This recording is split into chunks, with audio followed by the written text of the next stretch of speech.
Welcome to Multifamily Grit, where we bring in the experts to share their stories of the celebrations and struggles of one of the most important industries in the U.S., multifamily property management. I am joined today by Ben Nollola, Vice President of Operations at Gables Residential, a multifamily owner and operator with more than 28,000 units, focused on their trademarked vision of taking care of the way you live. Ben currently oversees the management company's operations across the western U.S., including Texas, Colorado, California, and Washington. With a career spanning nearly 3 decades in the multifamily industry, Ben has held leadership roles in multi-site management since 2009 and previously served as a Senior Vice President of Operations at Grand Peaks, overseeing a national portfolio of more than 10,000 units. Ben holds both a Bachelor of Science in Business Management and an MBA with a concentration in executive leadership from the University of Denver, where he was recognized with the prestigious Beta Gamma Sigma Honor Society invitation, an accolade reserved for the top minds in graduate business studies. Ben remembers the days when property management was done with a pencil, a green card, subject matter experts, and a personable smile. Today, it's all about the tech. Maybe too much tech, according to Ben. And it's arguably degrading the knowledge of our on-site teams. Ben is currently focused on reteaching his teams using an old-school grassroots approach to reconnect with the why of property management. I'm very interested in discussing this with Ben and potentially challenging him, given the state of staffing in our industry, the gains available in specialization and centralization, and the challenges of training someone to be a subject matter expert in all aspects of on-site management. So this should be an exciting episode. But before we get started, we are sponsored today by the only core property management operating system built with an emphasis for affordable owners and operators. Fortress revolutionizes affordable management with features focused on things like automating housing assistance charges and payments to keep your ledgers clean and accurate, centralizing file reviews and document storage through Fortress and AWS, and a free in-system smart waitlist to ensure your property stays in compliance. And don't forget, if you like what you hear today, please like, subscribe, and share this with someone that you think might enjoy the episode. So, Ben, thank you so much again for being here with me today. Thank you for having me. Excited to be here and have an awesome conversation. Yeah, same. Thanks for being open to that. So before we dig in, would you mind sharing with our listeners how you got your start in the multifamily industry? Yeah, I typically don't tell the whole story, but I like to tell the whole story in these settings because I think it gives some context. Yeah. Um, but I actually, my senior year in high school, I got a full-page scholarship for music to the University of Nevada, Las Vegas. And so had a great opportunity. And that's what I thought. I thought my career was going to be in music. I thought I Oh, was going to be wow. music professor or something. I don't know. I thought I would play some jazz. My degree was going to be in jazz composition, and I played trombone and tuba, and so it was an exciting Wow. time in my life. And 4 months into my first semester in college, my father passed away. Oh, And so I was faced with a really difficult decision at that time, either pursue my dream and keep going with the scholarship and the schooling opportunity, or give up my scholarship and support my mom and my sister. What I didn't tell you is that my mom was not working at the time, and my yeah. sister was in high school still. And so I opted for the latter. I gave Yeah. up my scholarship. I went to the dean's office and I told him that I wasn't going to be able to, meet my end of the bargain. And he thought I was crazy. Everyone thought I was crazy. But that opportunity, or that kind of facing that challenge in my life, really forced me to make a life-altering decision. And so I went back home, and my mom and my sister were living with my now deceased father's parents, Okay. which created an uncomfortable situation. So I Yeah. needed a place to live and I needed a paycheck. So I became a leasing consultant. That was in 1997. And I've been in the industry ever since then. It's just been an amazing journey. So, out of circumstance, out of a difficult time in my life, it forced me to accept a job in this industry. And that's how I got involved in the industry. But I will finish it with a good story, with the good side of the story. I attribute all the success in my career to that decision.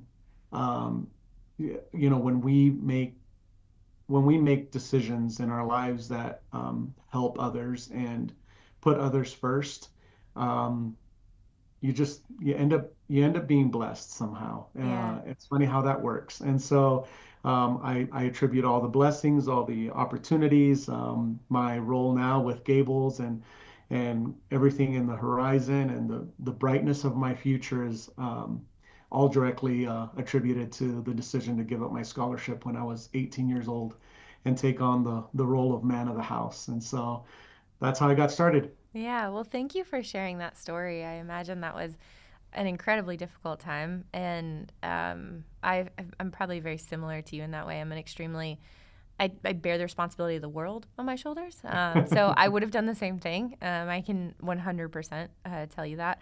And it's interesting. You say that about, being blessed by choosing to care for others. I also think that there's a huge part of our lives where, and I don't want to say everything happens for a reason, but there's just Mhm. this huge part of our lives where maybe things do happen for a reason. But I'm actually reading a book right now, Walter Isaacson's book on Einstein. And Mm. a lot of people don't know this, but Einstein actually struggled for over a year to find a job after he actually graduated college. And he really wanted to get into the education industry. So he wanted to become a professor. And he applied all over the place, couldn't get a job. It was so bad. His dad actually wrote some pleading letters for him, and he couldn't get a job anywhere. And so he actually finally got a job in a patent house, in a patent in the patent industry, reviewing patents. And there's been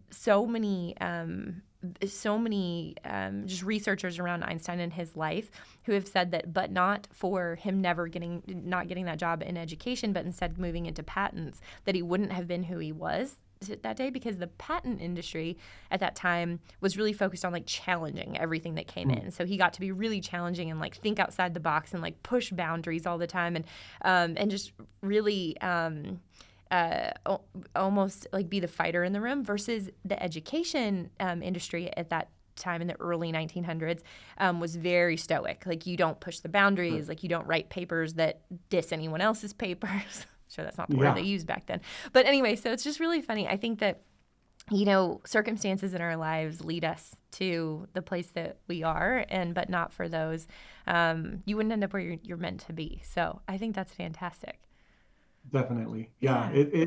it's really kind of shaped my leadership style since then, in the industry and How a lot so? of lives. Well, that approach, right? The Okay. people first approach. Yeah. And it's funny. Mm. Whenever I coach or mentor people, I always tell them that it worked for me. I'm not saying that this is the way that it has to be for everyone, but I never pursued a dollar amount. I Okay. never pursued a certain level of paycheck. I never pursued um, even a title.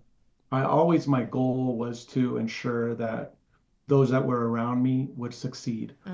And Mm-hmm. so that meant, coaching and mentoring people. That meant, spending extra time with individuals, learning about their goals and their dreams and their Yeah. aspirations, guiding them through, their personal challenges and their personal strengths. Yeah. Um, and so the the side effect of that, the unintended consequence, positive consequence, is that it really propelled my career. But Yeah. I was never really looking to propel my career. I was never, interested in, getting the next title or the next promotion or the next big dollar paycheck. My goal was always to make sure that those around me succeeded, and it's just awesome to just look around, the country from North Carolina to Florida to Texas to Washington and just have just direct connection with a lot of people that are successful in our industry today that at one point or another um, were coached and mentored under my leadership. And so that to me was the big reward. Mm-hmm. um, and as a benefit, as a blessing, as I Yeah. mentioned earlier,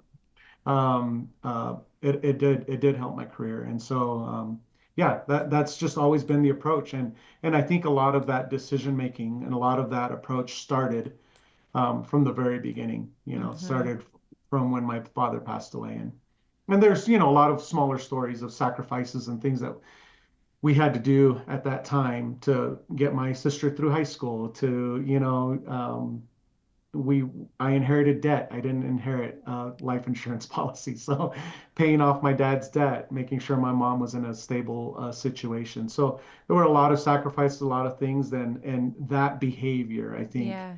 continued into the type of leadership style that I adopted and I still incorporate to this day Yeah. and into much of what I do. Yeah, I love that.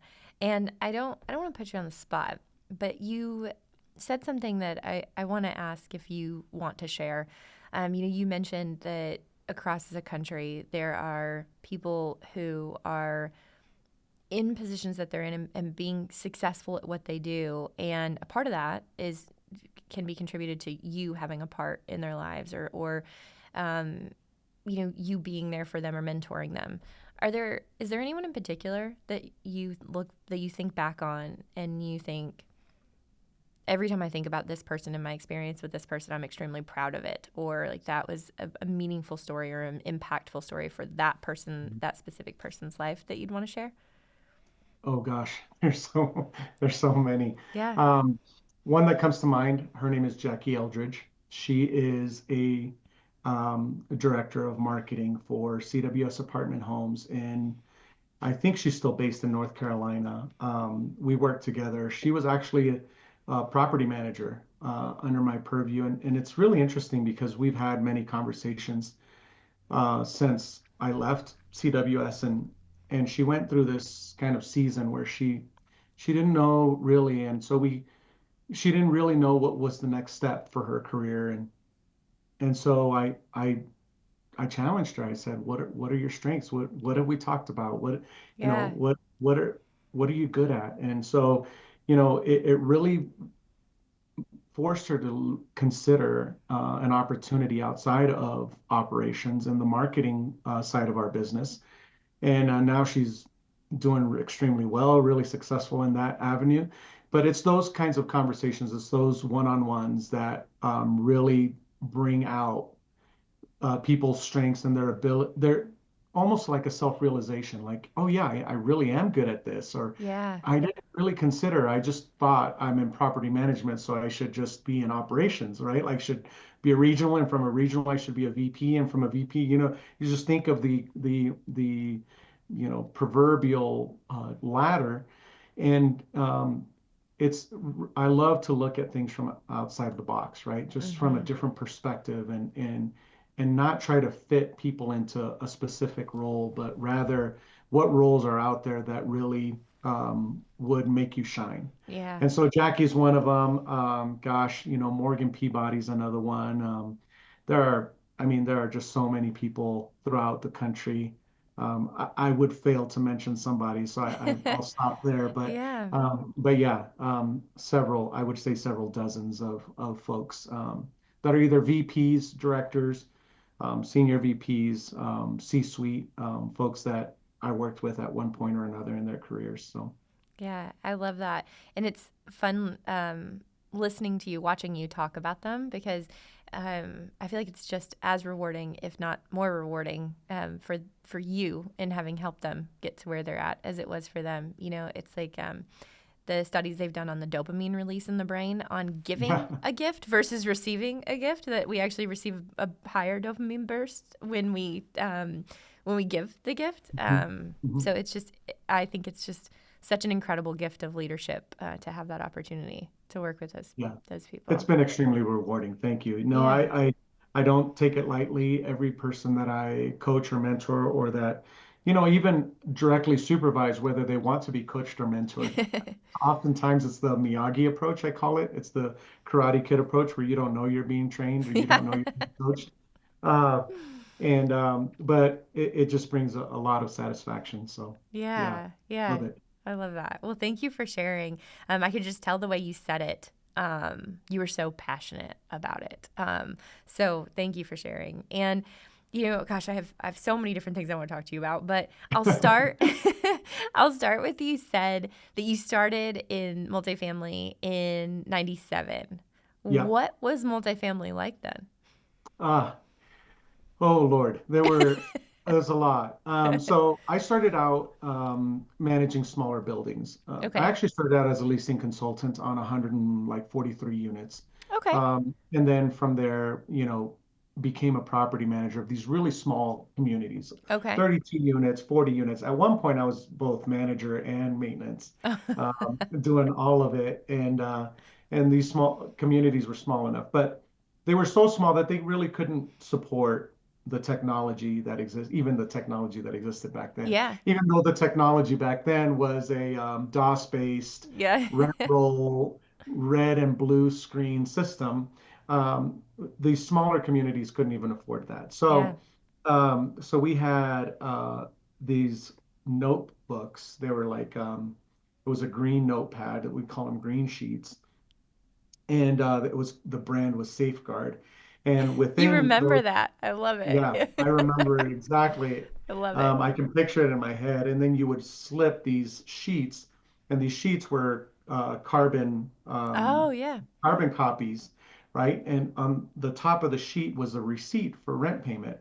And then you would slip the ledger of the resident underneath that. And so you would write out that you received, I don't know, Yep. $400 back then, $400 rent and, check number. And you would write it across the carbon copy on this line. And so that line would bleed through onto the ledger. And so you would have these manual ledgers at the end of every month. This was our accounting month end, right? At Yeah. the end of every month, Excel did exist back then. So we would transfer all of the ledger information onto the Excel spreadsheet, submit it to accounting, and then we'd have to do these reconciliations between deposits, bank reconciliations. It was just a whole process, right? Our Yeah. our month end back then was very different. Today it's a push of a button. Oh, month end is closed.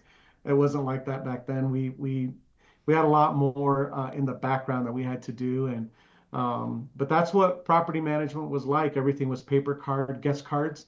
So when you're a leasing consultant, you're taking manual guest Mm-hmm. information.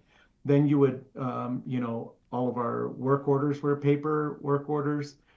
We had these boxes where we would like file everything, either by date or by a name, Yep. and that's how we would be able to track. So no CRMs, no management software systems. It was quite antiquated, but it did give me a really deep understanding of how the business worked because Yeah. we knew how to do everything from the ground up, and it was Mm-hmm. all manually tracked. Mm-hmm. So we had to have very, very intimate knowledge Mm-hmm. of what was going on our property. But that's how it was in 1997, at least on the properties that I was at. Yeah, no, I mean, I think that's really accurate. I mean, you're right. I was in high school during that time. So, like, I remember using Excel during that time and trying to Yeah. learn it. And that was like new and understanding that. I went on to become an accountant. So, obviously, that was really important to me during that time. But what Excel could do then versus what it can do now is drastically different.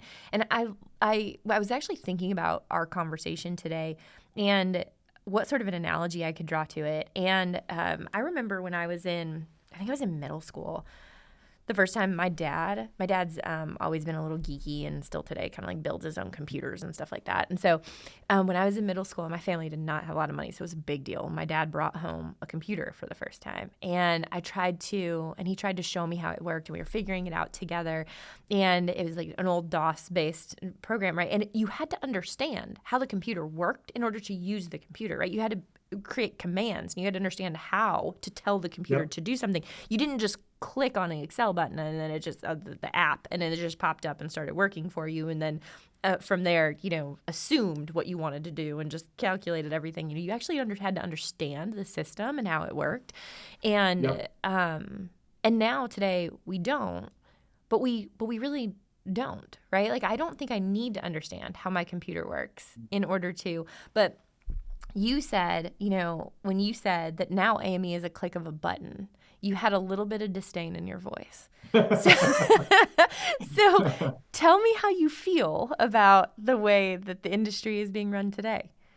Um, Look, I'll preface by saying we have some really amazing tools, Yeah. uh, and the tools are great. I think that in order for our industry to become more sophisticated, you have to remember that in the 90s and even earlier. So I had a lot of mentors in my life back then that started in the industry in the 70s and 80s. Yeah. Um, a lot of the property owners that we managed for back then were not institutional groups. These Mm-hmm. were mom and pop.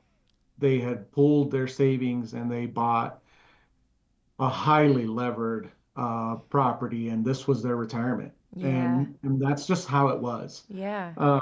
And so today, a, a majority of the properties that we manage are owned by large institutional groups. Yeah.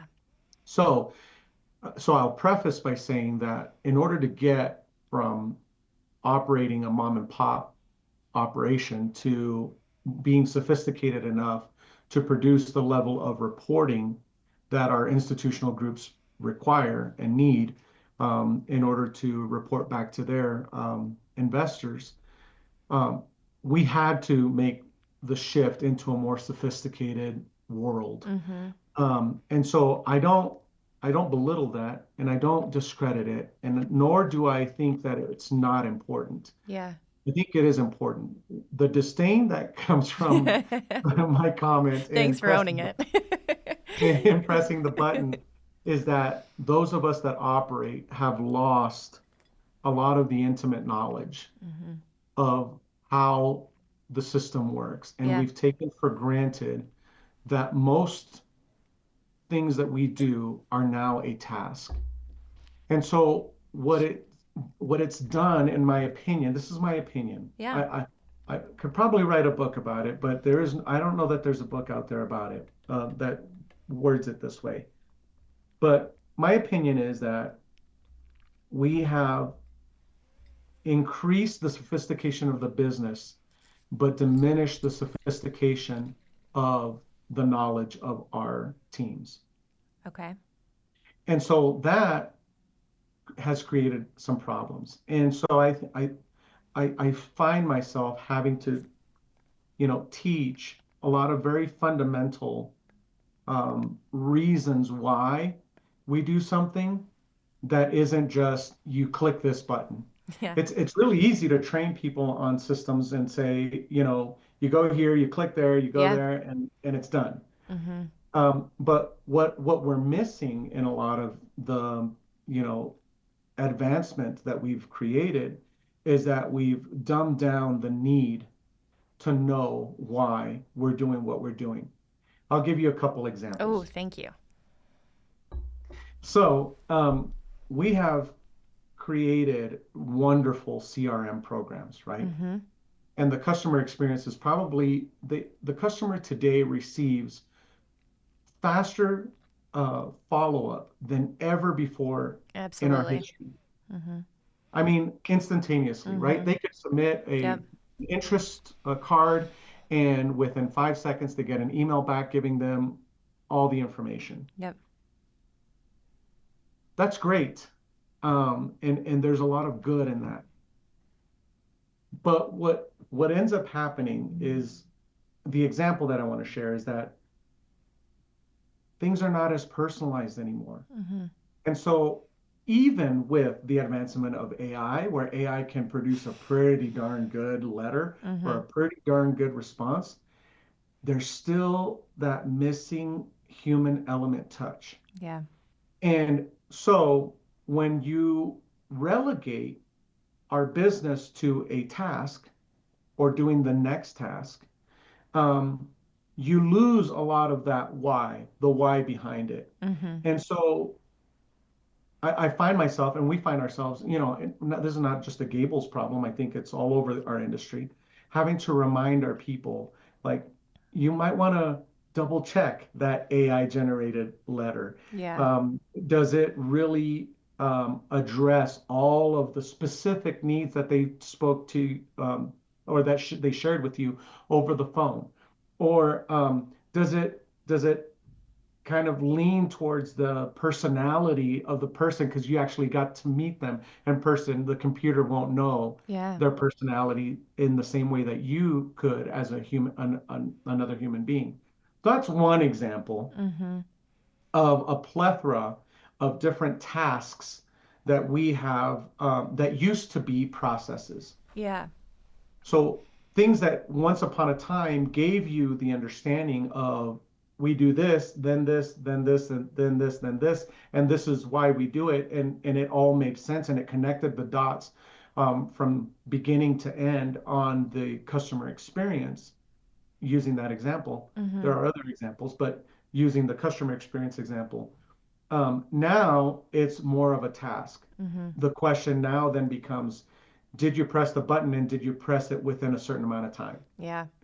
And so, Yeah. and I'm overly, I'm overly being pessimistic about it, I don't but know. that's the That's pretty challenge close.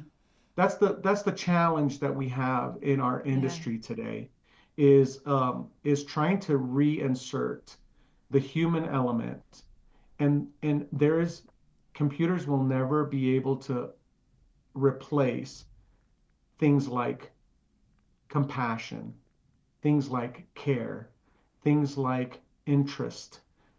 Those things can never be turned into tasks.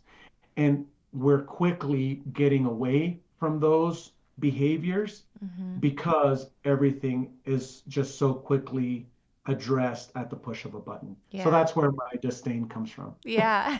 Well, unfortunately, you started with an example that I can't argue with you on. I couldn't agree with you more on the sales and customer service side of the house. Mhm. You know, one of my business partners, she lives in a really nice luxury apartment community in Dallas, and she intentionally subverts the AI. So there is like Ah, there is AI available for her to text, and she mhm. knows that it's AI like through the first several engagements with it. And then she's like, oh, fuck this shit. I'm like, I'm not dealing with that person. And so she just immediately goes to then emailing whomever she knows at the site, right? And Yeah. that's so.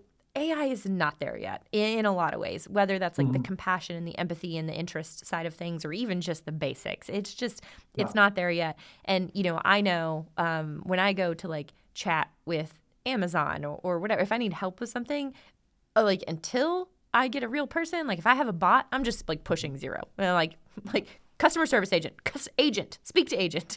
Like, because my experience with AI has not been positive enough, right? Like, Mhm. essentially, if I'm going to talk to someone, it's because I've scoured all the other resources. So, look, I couldn't agree with you more on the customer service and sales front. Where I would disagree, and I'd love to pick your brain on examples around this side, is around the management side of the house, Mhm. right? Because I couldn't agree with you more. Our team members on site really need to understand that customer, that human element. But what I've Mhm. found, and look, I ran a property management company for 7 years, and I think it was probably around 10 years ago where we had you are the CEO of your property initiative, and we went Mhm. out and talked to all these. But what we found was we could push that all day, but our on-site team members, especially our community managers, were generally either people, or numbers or data or back at house people. You were either like in the data and in the numbers, or you were people focused, and we struggled Mhm. really hard, especially with how much we tend to pay someone who's like who's the CEO of a property. We're not paying them CEO salary. Like trying to find someone who could do both. And so I'd love your thoughts on that, like on the back of the house Mhm. activities. Yeah, so I have many examples, mostly on the accounting side, Okay. right? And I'm probably going to speak your language, and you Yeah. are going to obliterate me in a I in a would never debate. obliterate you. Let's be clear. We're friends, Ben. We're friends. So, so I gave an example earlier of the DOS-based days Yeah. and the Excel spreadsheet days, where we would take we would take the experience of the resident paying their rent, from providing a receipt, from entering into a ledger, to um, a you know combining of all that information, to a reconciliation process, right? So we Yeah. had this kind of beginning to end kind of knowledge and Mm-hmm. understanding. Mm-hmm. And so for someone like me that had that experience, now, now when the system does it for me, I know what it's doing. Yeah. I have an understanding of what that process Mm-hmm. is on the back end. Now, do I expect our property managers and people on site to be subject matter experts on the back end of a system? No, not necessarily, but it it gives us the ability to make better decisions for the business. And I'll give you an example. The PO process, okay? Purchase orders are entered, and this is what I mean by relegating it to a task. So many companies that do use purchase orders have some kind of minimum requirement, right? Like 90%, you have to be a 90% compliance of POs to invoices. Yep. And it becomes a task. And so everyone's trying to meet this metric. And and I understand where the metric came from. Don't get me wrong. Yeah. Not belittling it. There's good Yeah. in it. There 100%. are good intentions in it. The system does a lot of it for you. The problem is that what they don't understand, what oftentimes is not understood, is how much power it gives you in the decision-making process when you have an accurate number of purchase orders, and it helps you in your accrual process. It helps you in your cash management. It helps you to leverage, and these are the other aspects that are lacking, I think, in our industry, this level of sophistication of knowledge, right? Are you able to cover your debt service? What are all the things below the line, right? The Mm-hmm. things that, as an operator, sometimes you're just so focused on your OpEx. That that whole process that I've just described to you has a purpose, has a reason, and can Mm-hmm. make us much better decision makers for the business if we know the why behind it. But instead, what ends up happening is oftentimes we teach the system Mm-hmm. instead of teach the reason why the system is doing these things for us. Yeah. And that's where now you take that example and you multiply it times 200 processes, 1,000 processes. Mm-hmm. Now you've now you've relegated our, on-site teams to for the proverbial, like I said, button pushers, right? Mm-hmm. Look, and I'm not insulting anybody. We have very, very intelligent people on site. We have extremely intelligent people that work in our industry. And this is the frustrating part about it, Yeah. is that there is the brain capacity and there is the intellect to be able to do more with more. Yeah. But um, we've used systems as a crutch to do more with less. Mm-hmm. And I think that's just the wrong way to look at it. And so a lot of that, I think, for me, is more critical of how we train our people, how the culture that we create around IT and software systems, the level of knowledge, the priority that we give to our Mm-hmm. site teams, the empowerment in the areas that they need to be empowered in. This all goes back to leadership, but it starts with the amount of knowledge or lack thereof of how the business should work and how it will empower us to make better decisions for our businesses. Yeah. Unfortunately, you're making very logical arguments, and I'm finding a hard time arguing with you.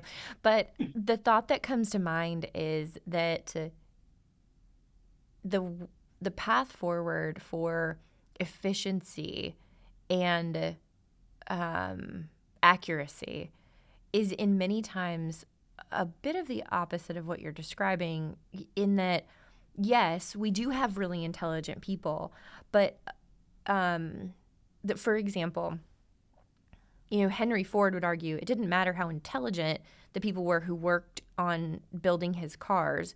the way to create success and efficiency and accuracy was to have one person just focused on one thing all day. And that person didn't need to understand how all the things fit together. He just needed to make sure he did his job on that assembly line really, Mhm. really well. And that's what, created a world in which, vehicles became available to every household in America, is like through that process. And so why is multifamily different that our team members need to understand the why behind the entire process rather than just understanding the one thing that they're working on? It's not. Okay. And I'll use your same analogy. Yeah. You can take the same person that was hired to work on the Ford plant and put them in a Rolls-Royce manufacturing facility Mm-hmm. and learn how to stitch every single stitch of that vehicle and put it together by hand. The difference is going to be, do you want to provide a Rolls-Royce experience or do you want to provide a Ford experience? That's what I'm arguing. Okay. So within our business, within multifamily, that's what I'm afraid that we're moving towards. Mm-hmm. This mass production, mass appealing to the masses, get you in and out as fast as you can. No, nothing personable. Allowing the world to go in the same direction as other industries, um, and losing that, for lack of a better term, Rolls-Royce experience. Mm-hmm. And so that's where I'm trying, as a leader in our industry, to retain some of that.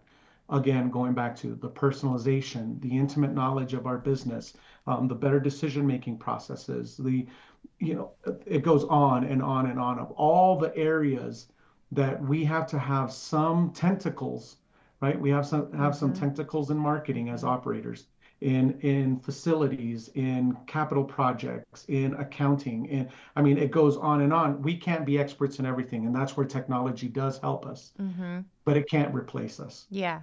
And it can't replace the Rolls-Royce experience. Mm-hmm. Yeah, that's a great analogy, actually, and I it resonates. You've said that the property manager on site actually needs to be a subject matter expert in everything. Now, and you said, they don't have to understand all the back end of the text, but the tech and all that. But they do need to be a subject matter expert in everything. What exactly does that mean to you?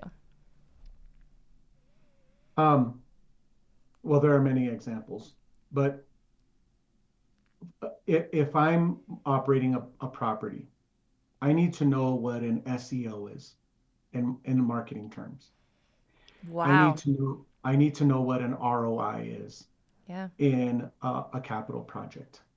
I need to know um, what are the most current uh, processes and systems for landscaping. Mm-hmm. I need to know how a CRM operates. I need to know what the market is doing. I need to know, I mean, I could keep going, right? Yeah. There are there are so many details about specific aspects of our business Mm-hmm. that we need to know about. Now, that's what I mean by subject matter expert. I don't mean that you have to be like a marketing guru or a, facilities expert or anything like that. But we have to have a deep knowledge and a deep understanding about all of these areas. Otherwise, the pieces don't come together, Mm-hmm. right? If I'm not optimizing my search engine, I'm not getting the traffic that brings them to my CRM. Mm-hmm. If I am not if I'm not operating the CRM the way it should, then I'm not converting leases and getting people into the door. Mm-hmm. Um, I mean, the workflow, if you were to follow all the different patterns, all the different IT, all the different systems, all the different angles and pieces of the business that all collide in the operations world, it will make a great operator or a terrible operator. How do And you I, how do I'm you sorry. do that? How do you make a great operator? How do you guys train your property managers to be those SMEs in all those different verticals? How do you guys do it? Well, first of all, at Gables in particular, I've learned that tenure is really important. Yeah. We have a lot of great people that have worked for our organization for a very long time, Mm-hmm. and many of them have sat in the same seat for that whole time. So when you have that kind of employee retention, Mm-hmm. you're able to evolve the person. As the business evolves, you're able to coach and teach and train and have that consistency um, to operate Mm-hmm. optimally. You know, I could tell you and give you many examples, and even in my career where I've seen, anytime that you have a high volume of turnover um, of people, it's really difficult to keep up, right? Somebody's picking up the slack somewhere, and there's balls getting dropped left and Mm-hmm. right. And a lot of the balls that get dropped is exactly that. It is connecting one aspect of the business to another, and when Mm-hmm. those disconnect, the it's a house of cards. It falls apart, right? It's just not going to be sustainable. But having tenure, having people that have been with you for a long time, people that know the business, people that know your expectations, people that know, I mean, that goes a long way. Yeah. And we're fortunate to have that at Gables. Yeah, that makes a lot of sense.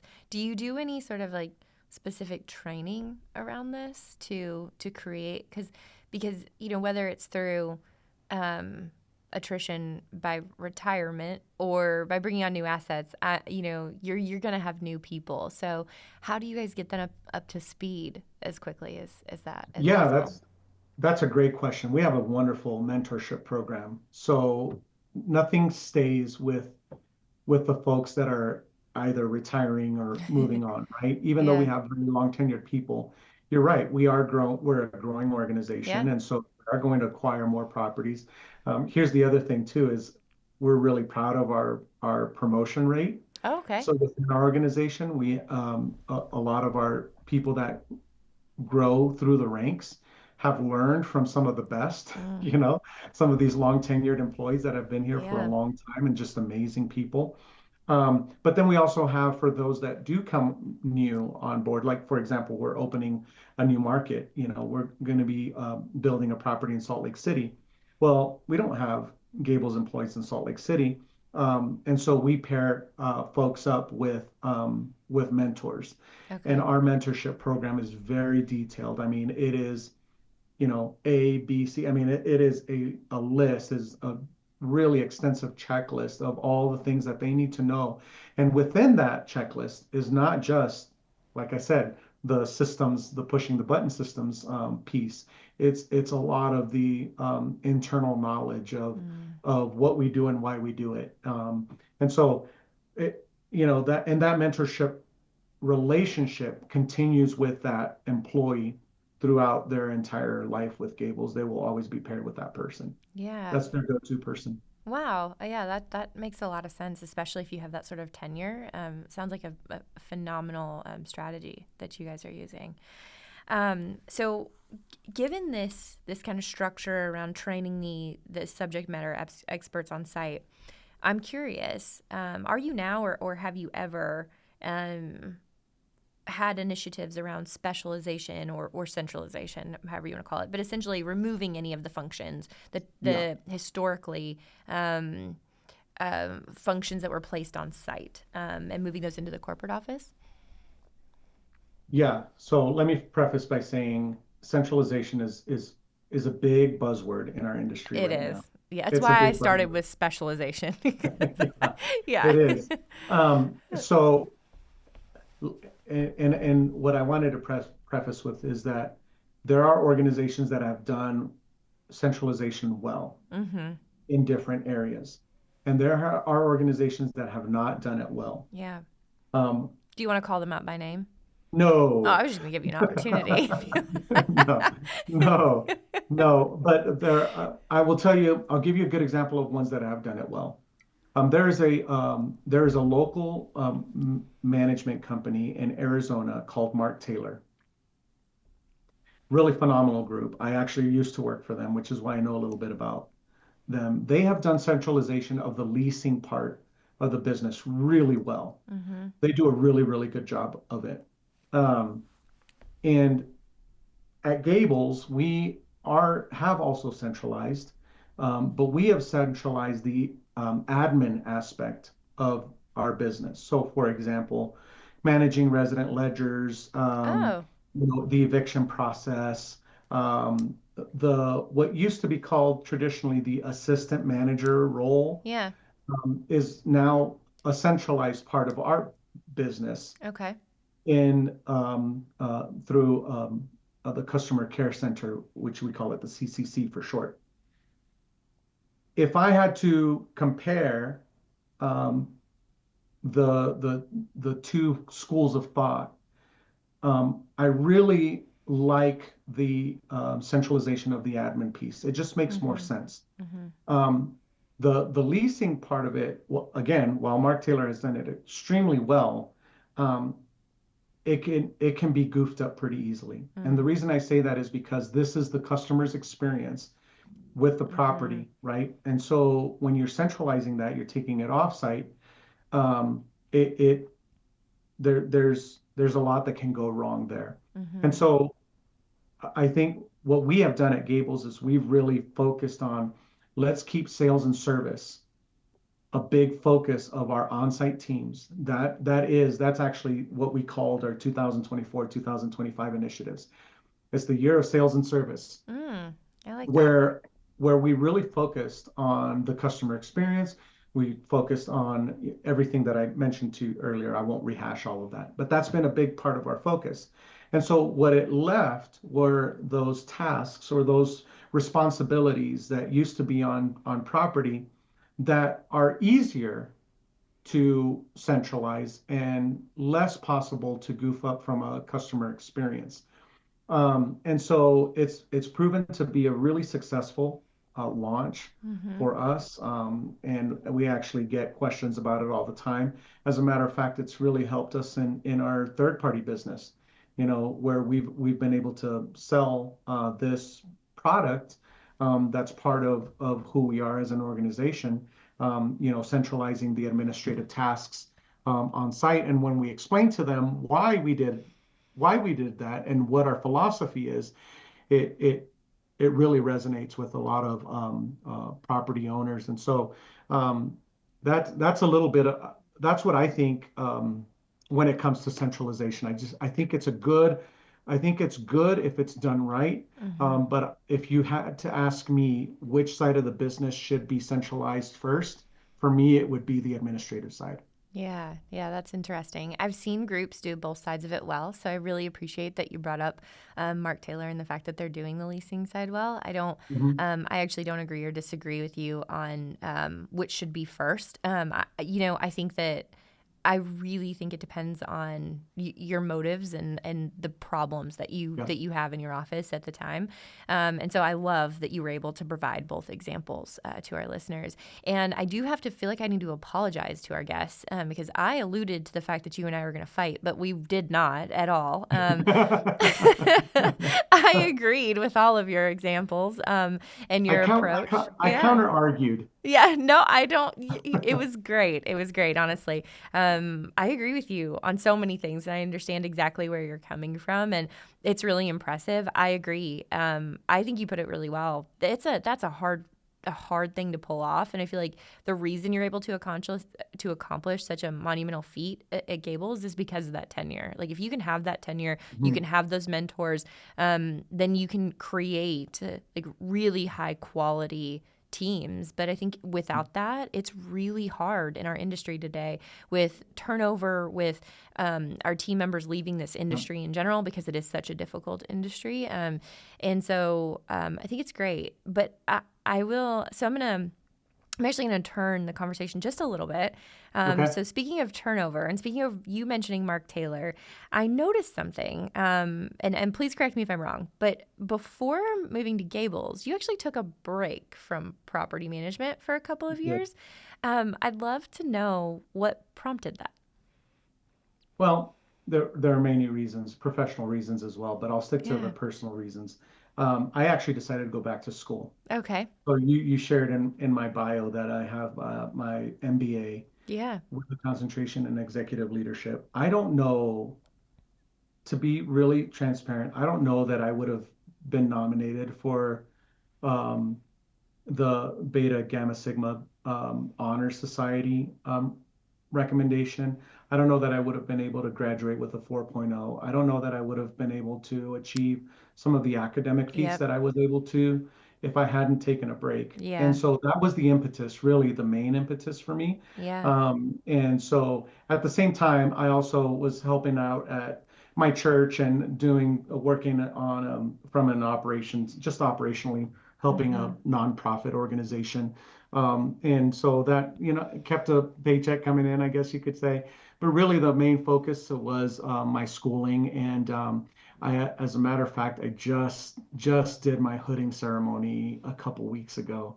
So it was perfect timing Congratulations. because thank you. At the same time that happened, my role at Gables that expanded, and so it was just I mean again going back to what I told you earlier, things like that seem to happen for me. Yeah. Um, a lot of what I attribute to my decision to support my mom and my sister, but yeah, it was just perfect timing. I graduated and then my role expanded, and so now I'm able to fully focus on my career at Gables. Well, thank you for sharing that. I was curious. I will say that property management can absolutely be all consuming. So it is, I can see where you would need to take a break from it to focus on something else. And for the, absolutely for the right reasons. Like multifamily is all consuming because it is an incredibly important industry. And, people needing homes and people needing those homes to be, safe and secure and habitable does not stop on the weekends. It does not stop Right. on the evenings. And Nope. so it's all consuming. So I understand, but obviously your love for the industry caused you to come back, which is great. Definitely. Yeah. Yeah. I think I'm a lifer at Yeah. this point. Well, be that as it is, lifer, I'd love to ask you to share a few things. My last two questions that I ask every single guest on my podcast, and I'm excited to hear yours because so far you have shared so many very specific like observations and experiences and analogies. It's been wonderful and also hard to combat you because of that. So I'm excited to ask you for your story in multifamily. My career journey. Oh, no, I'm so sorry. A story about any story that you've experienced in multifamily. So we've had guests who have shared kind of heart wrenching stories. We've had hilarious stories. We've had scandalous stories on the podcast. But just any story that you look back on over your time in multifamily and you laugh at, you cry at, that's something that our guests would enjoy hearing. Oh, there's many. So many. There's, there's many.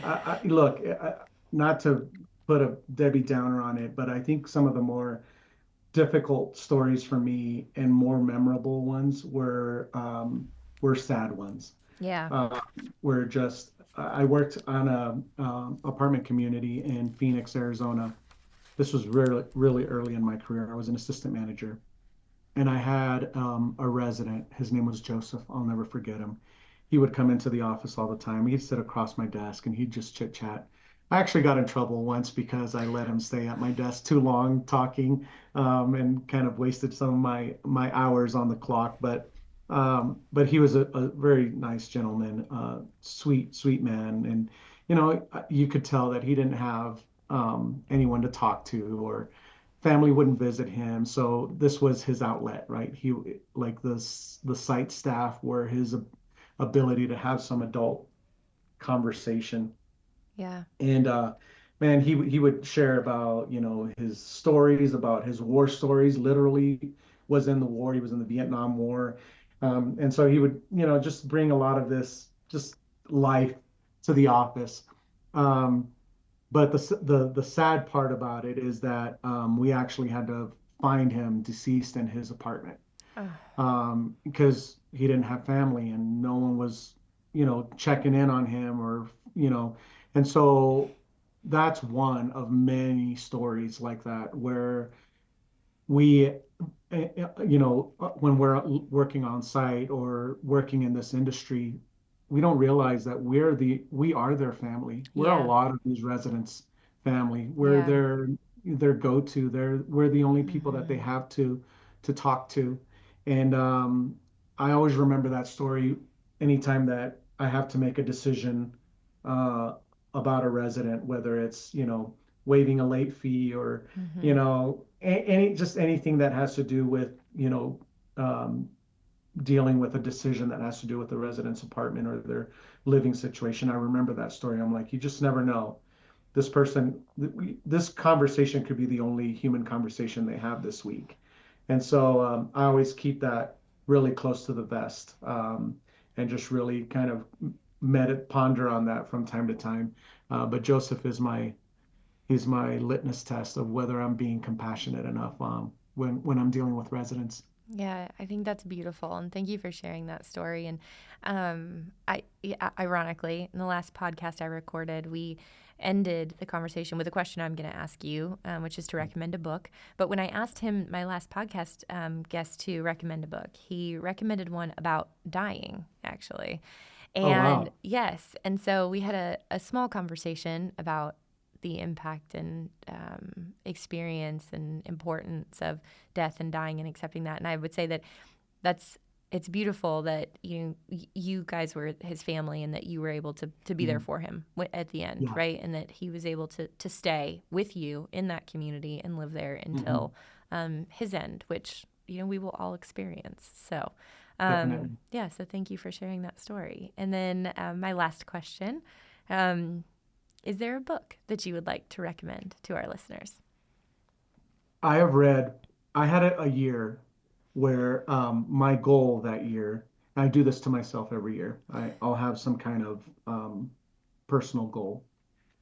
This year, my goal is my physical health. But Okay. this year, the year that I did this, my goal was to read a book every week, Whew. 52 books for the year. Whew. I'm happy to announce that I achieved that goal. Congratulations. Um, thank I'm you. an avid reader and I could not do that. Yeah, it was a challenge, but I was able to accomplish it. Um, I've read many, many books, so this question is really, really tough. Yeah. But I will tell you that there is no book on leadership from an executive level that I've ever read other than this one. So I'm going to tease it, and then I'll tell you which one it is. The book, what it does is it reaches out to all of these Fortune 500 company CEOs and really tries to get into the mind of the CEO. And actually, the subtitle is the six, as in the number six, mindsets that distinguish the best leaders from the rest. And so, obviously, based on our conversation, wouldn't surprise you that my genre of favorite genre of books is leadership books. Yeah. But I've never read a book that really dissects the CEO brain like this book does. And what they did, it started out as a news article, and I forget, I think it was Bloomberg or maybe it was Business Review, maybe it Mm. was HBR. But it was an article where these authors did this research. They talked to all the CEOs and they started compartmentalizing all the aspects of what it meant to be a great CEO. And not one CEO was excellent at everything, which Mm. was the greatest punchline. Sorry, I gave away the punchline of the book. But I'll no forgive you. one CEO owned it all, right? Yeah. They weren't all great at all of it, but they took the best where the areas where each CEO excelled and they gave really, really great examples. So the book is called CEO Excellence. I don't know if Okay. it's married. Yes. Thank you. It's It's perfect. married. Yeah. Yeah, CEO Excellence is the book. It was written by Carolyn Dewar, Scott Keller, and Vikram Malhotra. This book, it will absolutely revolutionize it. And I'll warn you, it's not an easy read. You have to be a little bit of a geek, and a little bit of a brainiac to dive into this book. It's hard to get through, Mm-hmm. but if you do, I promise you, it will be rewarding. But this book has really molded a lot of the way that I think as an executive, not so much just as a leader, but how to think about the future of the organization and how to Mm-hmm. be visionary and still excel in all the areas that we have to excel, which is where a lot of our conversation today came from. Yeah. But this book is really an exceptional book. I highly recommend it to anybody. Yeah. Well, thank you, Ben. I will be adding that to my reading list for sure. Yeah, But I know what you mean you'll by, enjoy it. yeah, and I know what you mean by a difficult book to read. I think sometimes we get so post education, especially, we are so used to the storyline. So like there has to be like a Yeah, fable or a story involved in it, and so it can become difficult to read books that are so data driven or almost educational. But so it will be a challenge for me. I won't lie. I do struggle with that a little bit these days. But I'm yeah. excited. I'll add it to my list.